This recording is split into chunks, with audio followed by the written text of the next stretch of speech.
우리가 한 주간 주일이 끝난 다음에 3일을 살았습니다. 그리고 오늘 예배를 통해서 다시 마음 모으고 하나님 은혜 경험하고 이제 내일부터 또 일상을 살아나갈 때 오늘의 말씀과 기도와 찬양이 힘이 되기를 예수님의 이름으로 축원합니다. 여러분, 예수 믿는 사람이 염려를 하면 될까요? 안 될까요? 걱정이 있어서 될까요? 안 될까요? 원리적으로는 답을 말하자면 염려는 죄라는 겁니다. 성경은요. 그런데 이 질문을 던지기 전에 우리가 먼저 생각해 봐야 될 것이, 염려가 생겼어요. 걱정이 생겼습니다. 성경에서는 염려하지 말랐으니까, 걱정하지 말라 그랬으니까 염려하지 말아야지, 걱정하지 말아야지. 이게 조정이 됩니까? 내가 그것을 잊으려고 다른 것을 운동을 한다든지 다른 것을 한다든지 마음을 잠깐 비켜갈 수 있지만 잠자리에 자려고 누웠을 때 그것이 불쑥 다시 고개를 드밀지 않습니까?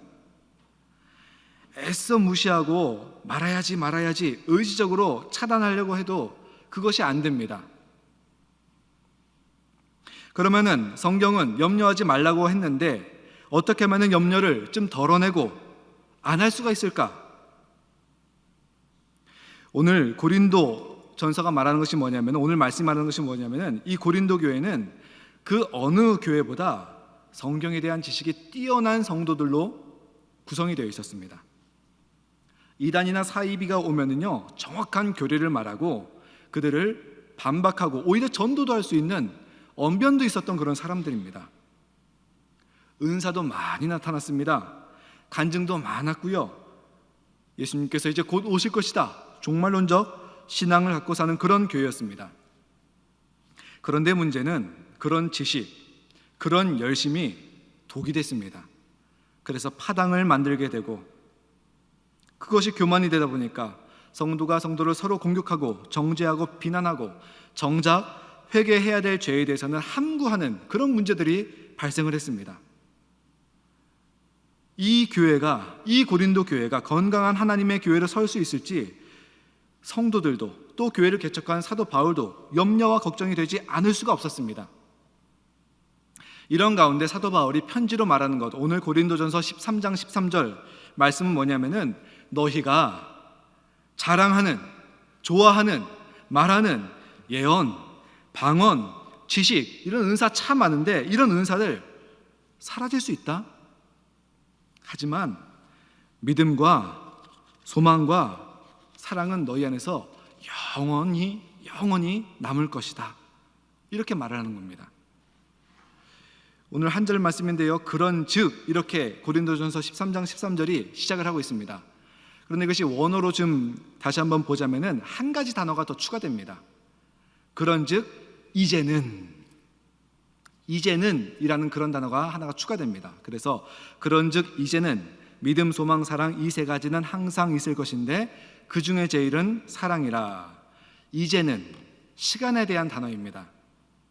예언, 방언, 지식과 같은 그런 은사들은 사라져도, 그러나 이제는 믿음, 소망, 사랑, 이것은 영원히 이제는 함께 할 것이다. 그것은 과거에도 현재에도 미래에도 영원히 함께 하실 것이다 라는 겁니다. 그래서 과거와 현재와 미래와 영원토록 우리와 함께하는 믿음, 소망, 사랑, 이것이 무엇인가? 또 이것을 통해서 사도 바울은 염려와 걱정을 덜 수 있다고, 차단할 수 있다고, 없앨 수 있다고 말을 하고 있습니다. 그래서 믿음, 소망, 사랑에 대해서 오늘 함께 나누고자 합니다. 자, 첫 번째, 믿음이란 무엇인가? 참 우리가 믿음이라는 단어를 많이 쓰죠, 교회에서. 여러분, 염려, 걱정이 생길 때는 믿음이란 차원은 무엇이냐면은 과거를 생각하라는 것입니다. 이 이스라엘 백성은요, 염려가 생기면은, 걱정이 생기면은 항상 했던 것이 무엇이냐면은 과거를 뒤돌아봤습니다. 이 이스라엘 민족의 참 위대한 점의 하나는 무엇이냐면은 과거를 지워버리지 않아요. 그것이 잘못된 거라도 그것을 보존하고 기억합니다. 그래서 어떤 문제가 있을 때 과거로 돌아가서 우리는 어떻게 했지? 라는 것을 살펴보는 겁니다. 그래서 이 이스라엘 백성들이 염려가 생겼을 때는 어떤 과거를 바라보느냐? 출애굽 당시의 과거를 바라봅니다. 이 이스라엘 역사상 가장 힘들었던 시기가 바로 광야 40년, 출애굽 40년이었습니다. 그런데 광야에서 40년을 살아갈 때에 성경이 말하는 것은 무엇이냐면은 광야를 지나가던 이 이스라엘 백성의 옷이나 신발이 해진 적이 없었다. 굶주릴 때 아무런 대가 없이 노력 없이 하나님께서 만나와 물을 내려주셨고, 길을 갈 때에는 낮에는 구름 기둥, 밤에는 불 기둥으로 지켜주셨다. 이스라엘 역사상 가장 힘들었던 40년의 시기, 광야 시대였지만 또한 이스라엘 역사상 가장 큰 하나님의 기적, 가장 큰 하나님의 역사를 경험했던 때가 바로 이 광야 40년이었습니다. 그렇기 때문에 이스라엘 백성은 염려가 생길 때마다 생각을 합니다. 출애굽으로 돌아가는 겁니다. 과거에 그 광야 40년 처절했던 그 시기에 오히려 큰 은혜로, 큰 기적으로, 큰 역사로 우리를 가장 선하게 인도하셨던 하나님, 그 하나님께서 과거에 우리를 도와주셨는데 그 하나님은 지금도 동일하신 하나님이시고, 그런 하나님이 지금은 우리를 인도하지 않으실까? 인도해 주시다는 겁니다. 이것이 바로 하나님에 대한 신뢰, 믿음입니다. 그래서 믿음은 과거를 근거로 합니다. 여러분, 그런 경험 있지 않으십니까? 몇 번씩은 아마 있으실 것 같습니다. 염려, 걱정, 내가 해결할 수 없는 염려와 걱정이 나를 둘러싸고 있는데, 그래서 힘든 시기 보내고 있는데, 그래서 기도로 매달리고 있는데, 어느 순간 하나님이 개입하시니까 염려하고 걱정했던 것이 너무나도 싱겁게 나도 모르게 해결돼 버리고 끝나버렸던 그런 경험들. 그래서 여러분, 지금은 염려가 나에게 있지만 하나님께서 개입하시는 그 순간에는요, 이것이 나도 모르게 어쩌면 너무나도 싱겁게 끝나버릴 수 있습니다. 그래서 우리는 과거의 나를 도와주신 하나님, 그 하나님을 근거로 지금도 동일하신 하나님께서는 지금도 나를 도와주시고 가장 선하게 인도해 주실 것이다. 그래서 이 과거에 대한 믿음, 이 믿음 속에서 우리는 염려를 덜어내고 걱정을 덜어낼 수가 있는 것입니다. 여러분, 믿음의 반대말이 무엇인지 아십니까? 믿음의 반대말이 불신이라고 생각할 수 있지만 두려움이라고 성경은 말을 하고 있습니다. 두려움이 불신을 만들기 때문에 그렇습니다. 그래서 성경에서는요, 366번이나 두려워하지 말라라고 하나님께서 말씀하십니다. 과거의 염려와 걱정 가운데 있을 때 하나님께서 개입하셔서 나도 모르게 너무나도 싱겁게 끝나버렸던 하나님의 인도하심, 도우심, 그것이 나와 함께 하기 때문에 나는 두려워하지 않을 수 있고, 두려워하지 않기 때문에 염려를, 걱정을 덜어낼 수가 있는 것입니다. 그렇게 여러분, 염려에 휩싸여 있다, 그때 과거를 한번 돌아가 보시기 바랍니다. 하나님께서 내 과거에 어떻게 역사하셨지? 그것을 기억하고 그 하나님이 동일하게 지금도 나와 함께 하신다, 이 믿음이 여러분에게 힘이 되기를 간절하게 바랍니다. 두 번째, 소망이란 무엇인가? 장내가 요즘 참 많이 납니다. 오늘도 이제 장내가 났는데, 장내를 집례하다 보면은 묘한 것을 볼 수가 있습니다. 바로 불신자 가정과 또 반대로 기독교 가정의 장례식의 분위기가 참 다른 것을 볼 수가 있습니다. 우선 모든 장례에는요, 눈물이 있고 아쉬움이 있고 안타까움이 있습니다. 그런데 기독교 장례식에서는요, 이런 눈물, 아쉬움, 안타까움, 이 분위기 속에 더해지는 것이 무엇이냐면은 잔잔한 위로가 있습니다. 그리고 소망이 있고, 더 나아가서는 감사가 있는 경우도 참 많습니다. 왜냐? 우리 그리스도인은, 우리 성도는 이 세상의 삶이 끝이 아니라 오히려 이 세상에서 참 좋았어 라고 말했던, 천국 같았어 라고 말했던 그런 경험들, 가끔 맛봤던 천국을 이제는 죽음이란 관문을 통과해서 하나님 곁에서 영원히 천국을 누릴 수 있기 때문에 장래에 소망이 있고 위로가 있고, 더 나아가서 감사가 있는 것입니다. 고린도전서 15장 20절에서는요, 이 성도의 죽음을 끝났다, 죽었다 라고 표현한 것이 아니라 잠잔다 라고 표현을 하고 있습니다. 죽음이 끝이 아니라 다시 다른 존재로 환생하는 것이 아니라 잠을 잔다라고 말합니다. 잠을 잔다는 것은 깨어나는 것을 전제로 합니다. 그래서 잠에서 깨어나면은 이 땅에서 잠들었지만 잠에서 깨어나면은 하나님 나라에서 하나님 곁에서 눈을 뜨게 되는 것입니다. 저희 막내 아들이 9살인데 아직도 가끔 장난감을 거실에서 갖고 놀다 보면은 조용해요. 조용해서 이렇게 보면은 장난감 갖고 놀다가 잠이 드는 경우가 있습니다. 그러면은 그 아이를 안아서 때로는 무거워서 질질 끌고 침대에 눕힙니다. 그리고 그 옆에 같이 눕습니다. 그렇게 잠이 듭니다. 그러면은 아이의 입장에서는 거실에서 나도 모르게 꾸벅꾸벅 졸다가 잠이 들었는데 깨어나 보니 부드러운 이불을 뒤집어 쓰고 있고 따뜻한 침대에서 엄마 아빠 품 가운데서 눈을 뜨는 것입니다. 성도의 삶이 바로 이런 것입니다. 우리는 예수님의 핏값으로 구원을 선물로 받았습니다. 그래서 구원받은 성도로서 우리가 이 세상의 삶이 끝나면은 잠시 잠을 자고 눈을 뜨면은 하나님 곁에서 하나님 나라에서 눈을 뜨는 것이고 하나님께서 나를 반겨주시는 겁니다.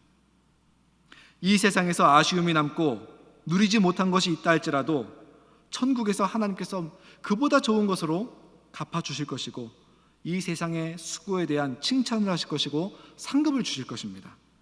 고생했다고 눈물 닦아주실 것입니다. 이런 소망 갖고 살아가면은 우리가 죽음을 대하는 자세가 달라질 수밖에 없습니다. 그리고 이 땅에서의 삶을 대하는 자세가 또한 달라질 수밖에 없습니다.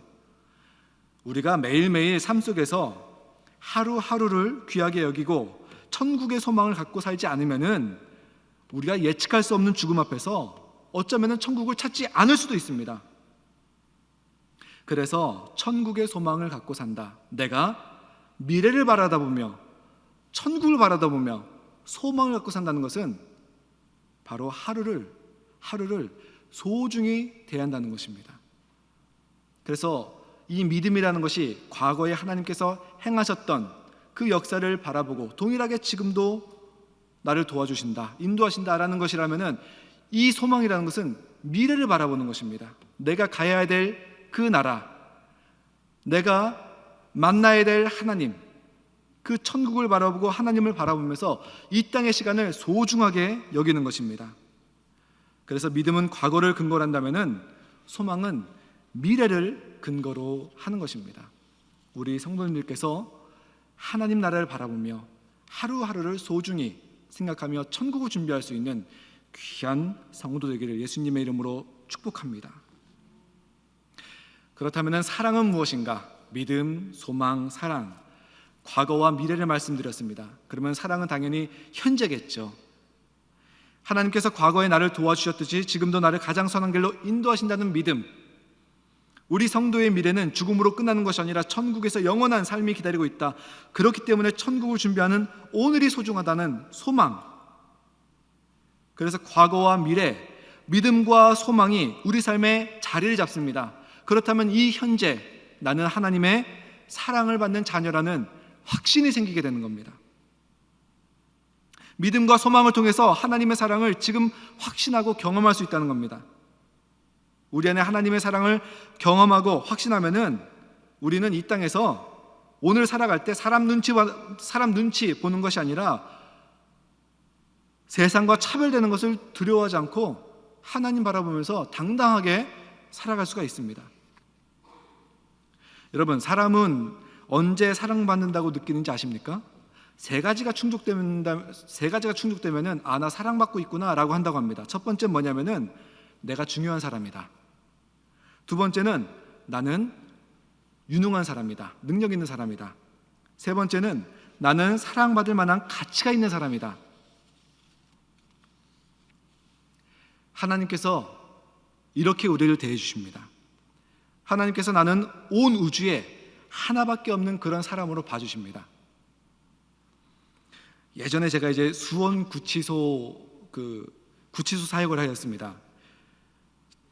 교회에서 간식 봉투를 만들어 갖고 그것을 가져가서 수원 구치소에 있는 수감자들에게 나눠주고 함께 예배를 드리고 이제 돌아오는 그런 사역이었는데, 구치소에 들어가면은 사람 이름이 없습니다. 다 이쪽에 보면은 알파벳과 숫자로 이루어진 번호만 있습니다. 그래서 간식 봉투를 딱 갖다 주고 예배를 드리고 나면은 경찰이 있죠. 그 간수들이 와갖고 예를 들어서 A 1, 2, 3, 4 앞으로 나와 하면서 이 간식 갖고 들어가라고 이렇게 명령을 합니다. 하나하나 개별성을 가진 사람이 아니라 이름 있는 고유의 존재가 아니라 그냥 수많은 수감자 중에 알파벳과 번호로 불리는 한 명입니다. 한 명. 개별적인 존재가 아닙니다. 그런데 하나님은 나를 수십억의 사람들 중 한 명으로 보는 것이 아니라 이름을 알고 내가 무엇을 좋아하고 무슨 필요가 있고 어떤 기도를 하고 어떤 성향과 어떤 성품을 갖고 어떤 성격인지 나를 구체적으로 아시고 나와 함께하고 싶어 하시는 그런 하나님이십니다. 가끔 가다가 이제 성도님들이 이제 주일날 오실 때 이렇게 바라보다가 인사를 할 때가 있어요. 그러면은 누구누구 아무개 성도님 뭐 일주일 동안 잘 지내셨어요? 라고 첫 번 인사할 때가 있습니다. 그러면은 그 성도님이 놀라셔요. 목사님, 제 이름을 어떻게 하셨어요? 놀라십니다. 그리고 좋아하십니다.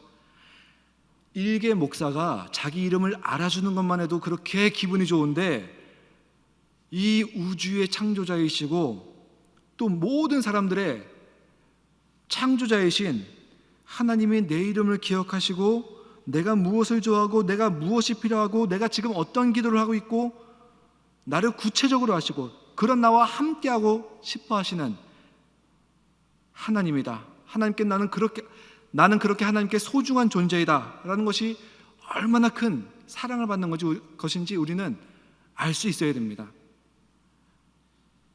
그리고 요즘 새벽에 요한계시로 함께 상고하고 있는데 하나님께서 이 역사를 이끌어 가시는 것, 그리고 역사의 종말이 오고 심판을 하실 때 하나님의 혼자서 그 일을 다 감당하시는 것이 아니라 하나님께서 그 역사를 종결하시고 심판을 하실 때 핵심적으로 사용하시는 게 있습니다. 무엇이냐면은 성도의 기도입니다. 성도의 기도를 통해서 역사를 이끌어 가시고 성도의 기도를 통해서 심판을 시작하십니다. 거꾸로 말하면은 성도의 기도가 없다면 하나님의 역사를 이끌어가지 않으시고 멈추신다는 겁니다. 성도의 기도가 없다면은 하나님의 심판이 지연된다는 겁니다. 내 기도를 통해서 하나님의 역사가 이루어진다는 겁니다. 하나님이 그렇게 결정하시고 내 기도를 그렇게 사용하신다는 겁니다. 그래서 우리는 하나님의 동역자라는 겁니다. 그냥 종으로 너는 내가 시킨 대로만 해 라는 것이 아니라 자녀 삼으시고 아들 삼으시고 딸 삼으시고 더 나아가서 우리의 기도를 통해서 일하시는 동역자 삼으신다는 겁니다. 나는 이렇게 하나님께 가치 있는 사람이라는 겁니다. 우리는 이렇게 하나님께 소중한 존재라는 겁니다. 이렇게 하나님의 사랑을 경험하고 이 사랑이 앞으로도 함께 있을 것이라는 확신이 있으면은 그 다음에 우리는 내가 받은 하나님의 사랑, 내가 받은 하나님의 그 소중한 존재라는 그 심정, 그것을 이제는 내가 받고 나서 흘려보낼 수가 있습니다. 그래서 이 사랑이라는 것은요, 믿음과 소망을 근거로 하는, 과거에 나를 도우셨던 하나님 지금도 동일하게 도우시고 내가 미래를 소망하고 있기 때문에 지금이 중요하고 이 가운데 나는 사랑받는 하나님의 소중한 가치 있는 존재라는 것, 믿음, 소망, 사랑입니다. 그래서 믿음, 소망, 사랑은요, 과거, 현재, 미래, 이것은 떨어질래야 떨어질 수가 없는 거잖아요. 믿음, 소망, 사랑은 떨어질래야 떨어질 수 없는 우리의 가장 필요한 영원한 하나님이 선물해 주신 그런 요소입니다. 염려가 나를 둘러쌀 때 과거에 역사하셨던 하나님을 생각하시기 바랍니다. 우리의 끝은 천국의 영생, 하나님 곁입니다.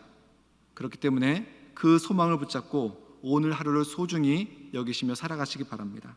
그리고 지금 내가 하나님의 사랑받는 자녀로서, 동역자로서 살아간다, 이것을 붙잡으시고 하루하루 살아갈 수 있는, 힘내서 하루하루 살아갈 수 있는 귀한 성도 되기를 예수님의 이름으로 축원합니다.